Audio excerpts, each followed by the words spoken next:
ప్రియులారా, ప్రార్థన చేసుకుందాం. పరిశుద్ధుడా, మీకే స్తుతులు స్తోత్రాలు చెల్లిస్తూ ఉన్నాం. ఈ ప్రాతకాల ఆరాధనలో తండ్రి, మీ సన్నిధి నిత్యము మాతో ఉంచండి. ఆరాధన అంతటలో మహిమ ఘనత ప్రభావాలు మీకు ఆరోపిస్తూ యేసు ప్రభు వారి పరిశుద్ధ నామమున వేడుకొనుచున్నాము తండ్రి. ఆమేన్.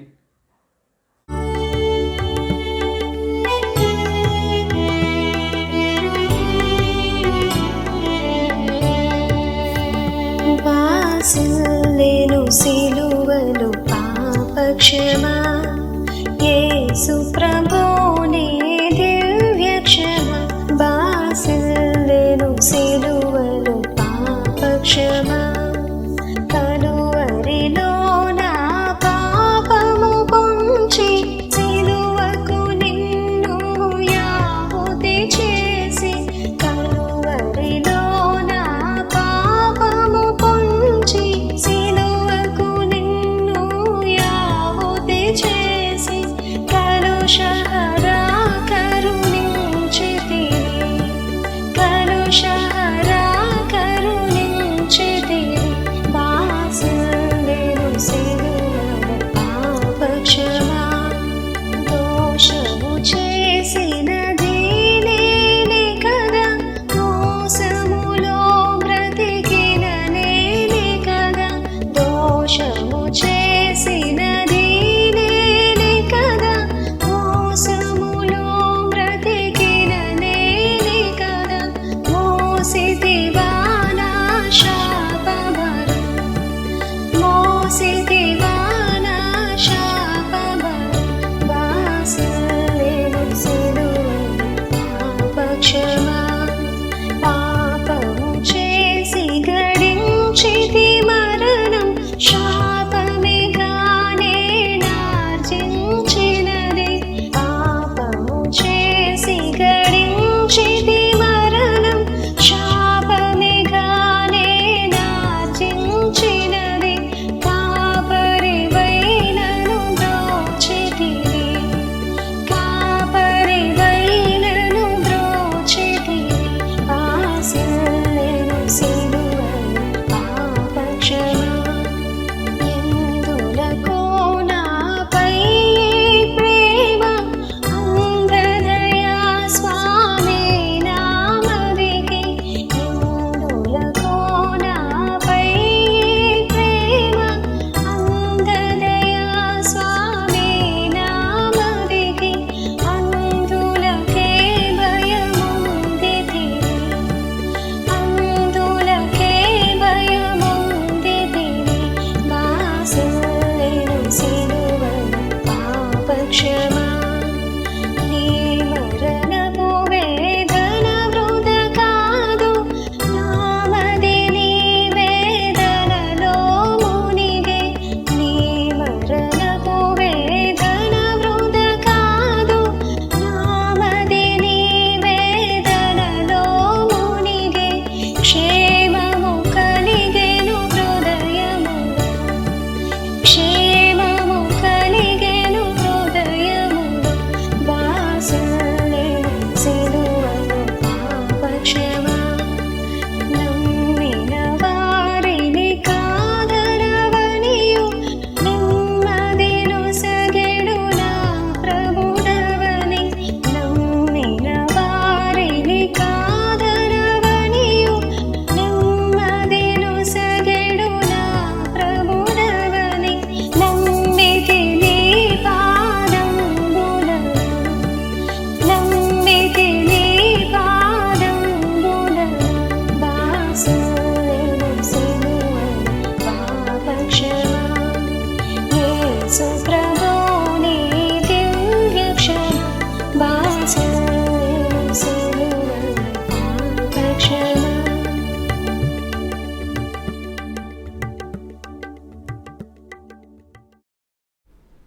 ప్రియులారా, ప్రభు పేరట మీకు శుభాలు.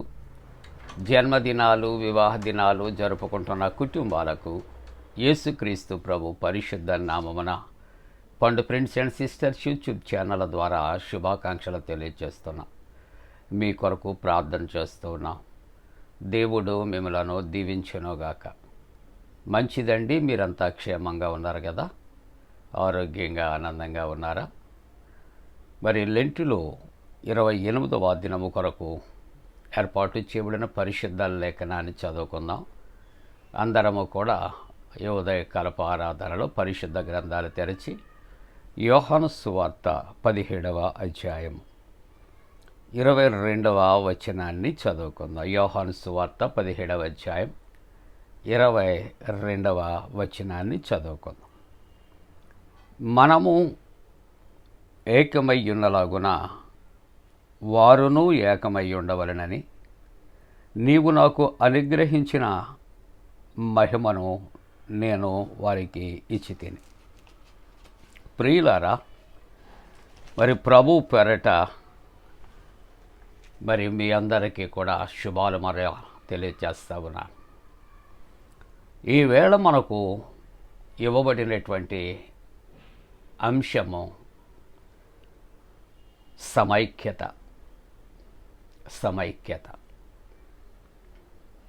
మనం క్లుప్తంగా చెప్పుకుంటే యూనిటీ అనే మాట మనం జ్ఞాపకం చేసుకుంటున్నాం. ప్రియులారా, ఐక్యత తెలుగులో కూడా మనం చిన్నప్పుడు చదువుకున్నటువంటి పాఠ్యాంశాలు జ్ఞాపకం చేసుకుంటే ఐకమత్యమే మహాబలము అని చదువుకున్నాం. దాన్ని ఇంగ్లీష్లో మనం మాట్లాడుకుంటే యూనిటీ ఈజ్ స్ట్రెంగ్త్ అనే మాట చెప్పుకుంటూ ఉన్నాం. ఐకమత్యము కావాలి. అది కుటుంబము దగ్గర ప్రారంభిస్తే అది లోకమంతటికి కూడా ఐకమత్యము లేక ఐక్యత లేక సమైక్యత కావలసినటువంటి అవసరత ఉంచి ఉన్నది. ప్రియులారా, ఈ యొక్క 17వ అధ్యాయాన్ని ఆలోచన చేస్తున్నప్పుడు ప్రాముఖ్యంగా యేసుక్రీస్తు ప్రభు యొక్క ప్రార్థన మనకు కనిపిస్తున్నది. ఆయన శిష్యులకు అనేక విషయాలు నేర్పిస్తూ ఉన్నాడు. వారు ఎలాగూ ఏకము కావాలి లేక ఐకమత్యంగా ఉండాలి, ప్రభువుతో ఏ విధంగా ఐకమత్యం కలిగి ఉండాలి, శిష్యులు ఒకరితో ఒకరు ఏ విధంగా వారు ఐక్యత కలిగి ఉండాలి, ఇవన్నీ కూడా నేర్పుతూ వారి కొరకు అనేక విధాలుగా ఈ 17వ అధ్యాయములో ఆయన ప్రార్థన చేస్తూ ఉంటున్నాడు.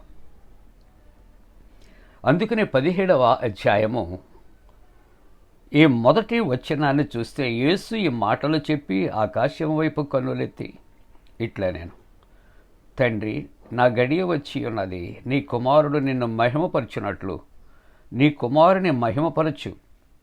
నీ కుమారునికి ఇచ్చిన వారందరికీ ఆయన నిత్యజీవము అనుగ్రహించినట్లు సర్వశరీరుల మీదను ఆయనకు అధికారం ఇచ్చితివి. కాబట్టి ఆయన తన తండ్రికి ఆయన చేయుచున్న ప్రార్థన. ఈవేళ మనకు ఇచ్చినటువంటి అంశము సమైక్యత కొరకు క్లుప్తంగా ప్రార్థనాపూర్వకంగా ఆలోచన చేస్తూ ఉంటూ ఉన్నప్పుడు దేవుని యొక్క వాక్యం అంటుంది, మనము ఏకమయ్యున్నలాగున. ఎవరు ఏకమై ఉన్నారు? తండ్రి అయినటువంటి దేవుడు, కుమారుడైన క్రీస్తు ప్రభు, వారు ఏకమై ఉన్నారు. అదే మాటలు మరి ఒకసారి తండ్రి యొద్ద జ్ఞాపకం చేసుకుంటున్నాడు. జ్ఞాపకం చేస్తూ అంటున్నటువంటి మాటలు ఏమిటంటే, మనము ఏకమై ఉన్నలాగున వారును ఏకమై ఉండవలెనని నీవు నాకు అనుగ్రహించినటువంటి ఈ యొక్క మహిమను నేను వారికి ఇచ్చితేనే.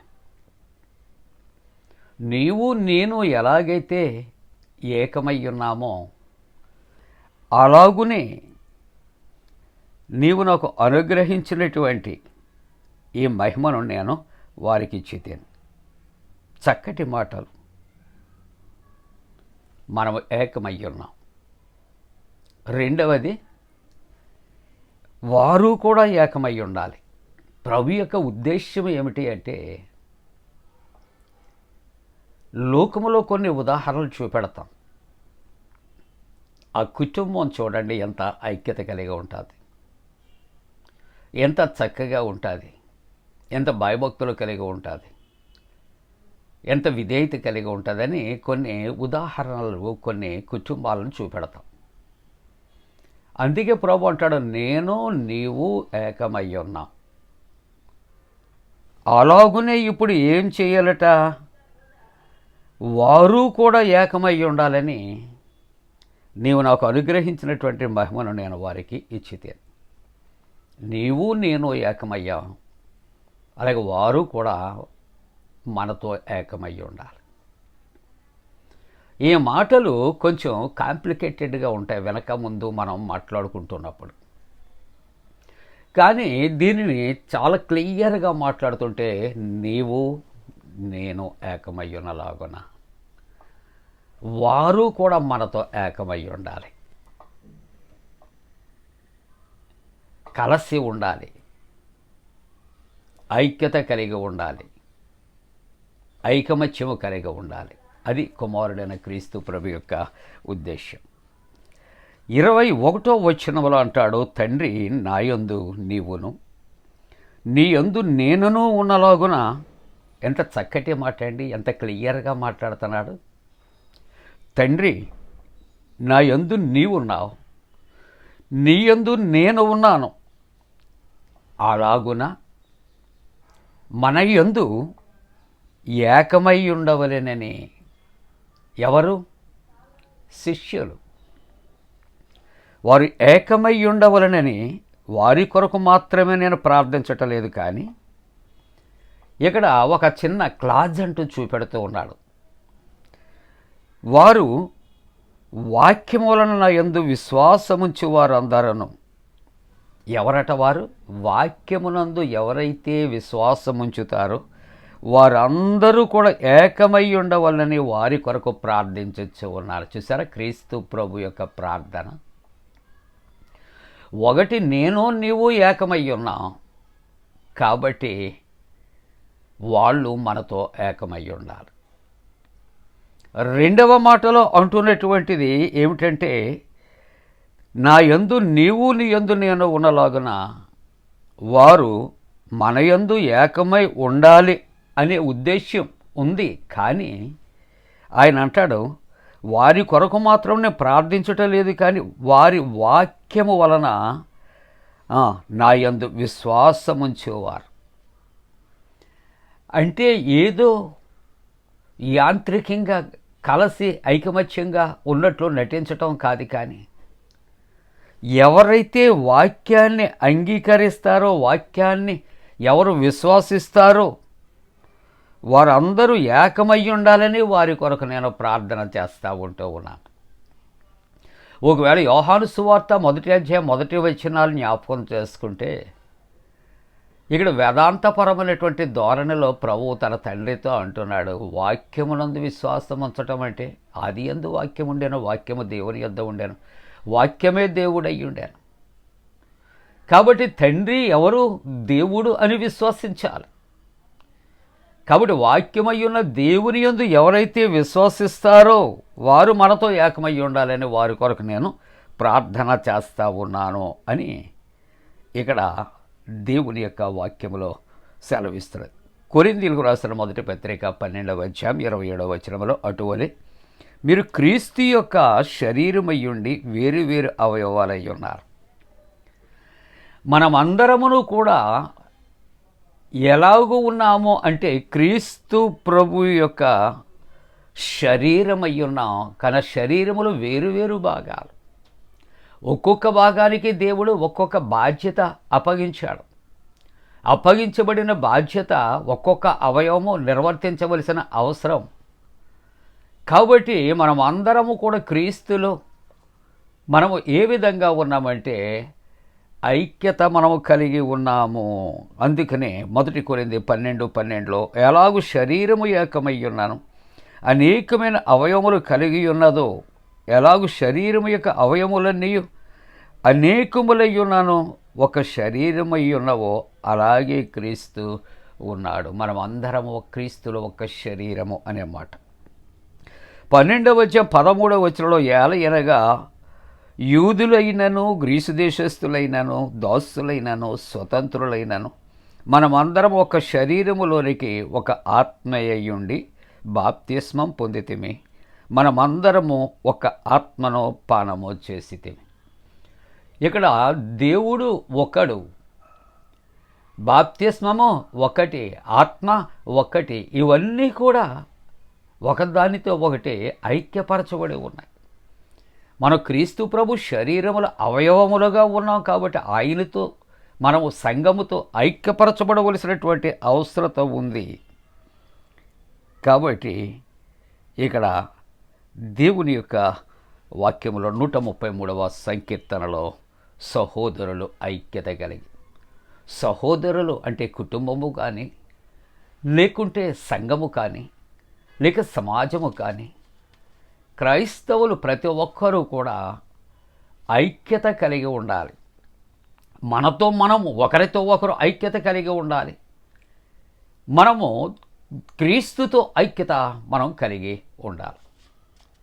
ఎవరైతే ఐక్యత కలిగి ఉంటారో అది ఎంత మేలు, ఎంత మనోహరము అని అంటాడు. అక్కడ శాశ్వత జీవము, ఆశీర్వాదం ఉంటుంది. ముగిస్తున్నాను ప్రియులారా. ఫిలిప్పీలకు రాసిన పత్రిక 2వ అధ్యాయం 2వ వచనములో ఇది భౌతిక పరమైనటువంటి ఐక్యత. ప్రభువుతో మనము కలిసి ఉండే ఐక్యతే కాకుండా ఆత్మీయంగా మనం ఏ విషయాల్లో మనము కలిసి ఉండాలి అంటే, ఇక్కడ మీరు ఏకమనస్కులు అగునట్లుగా ఏక ప్రేమ కలిగి ఏకభావము కలవారిగా ఉండాలి. ఒక్కదాని యందే మనస్సు ఉంచుచు నా సంతోషమును ఇక్కడ పూర్ణము చేయుడి. కాబట్టి క్రైస్తవ జీవితములో ఏక మనస్సు కలవారిగా, ఏక ప్రేమ కలిగిన వారముగా, ఏక భావము క్రీస్తులో కలిగిన వారముగా, క్రీస్తులో సంఘము కానీ, లేకుంటే శిష్యులు కానీ, లేక ఒకరితో ఒకరు కానీ మనము ఎలాగూ ఉండాలంటే ఐక్యత కలిగి ఉండాలని ప్రభు ఆయన తన శిష్యుల కొరకు, సంఘము కొరకు ప్రార్థన చేస్తున్నాడు. అలా ఉండటానికి దేవుడు తన పరిశుద్ధాత్మకుడైన మనపై మెండుగా కుమరించునుగాక. ఆమేన్. ప్రార్థన. పరిశుద్ధుడా, సమైక్యత నాయనా, నీవు మాకు ఇచ్చిన ఈ యొక్క చక్కటి సందేశము కొరకు స్తోత్రాలు దేవా. ఇదిగో తండ్రి నాయనా, మరి పరీక్షలు వ్రాస్తున్న బిడ్డలకు జయమివ్వండి. అలాగే ప్రభా, బిడ్డలు ఉద్యోగ ప్రయత్నాలు, వివాహ ప్రయత్నాలు, నాయన కుటుంబాలు, సంతానము కొరకు ప్రార్థిస్తుంటాడుగా సంతాన విషయంలో జయమివ్వండి. స్వస్థతలో రక్షణ దాయిచ్చే యేసు ప్రభు దివ్య నామమున వేడుకొనుచున్నాం తండ్రి. ఆమేన్.